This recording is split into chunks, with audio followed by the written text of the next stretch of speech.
இனிய காலை பொழுதில் கேங்டாக்கில் இளம் நண்பர்களுடன் கால்பந்து விளையாடுவது போன்ற மகிழ்ச்சியான ஒன்று வேறு எதுவுமில்லை.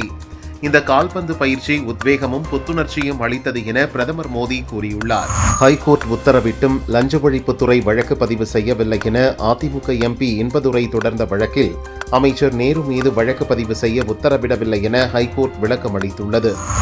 தமிழகத்தில் மே 4ஆம் தேதி ஓட்டு எண்ணிக்கை நடைபெறவுள்ள நிலையில் தவிக தலைவர் விஜய் வரும் 30ஆம் தேதி தன்னுடைய கட்சி வேட்பாளர்களுடன் ஆலோசனை நடத்தவுள்ளார்.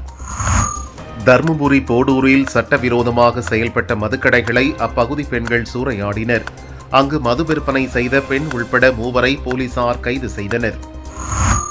தரமில்லாத கேன்களில் குடிநீர் விற்பனை செய்தால் 5000 ரூபாய் அபராதம் விதிக்கப்படும். ஒரு கேனை 30 முறைக்கு மேல் பயன்படுத்தக்கூடாது.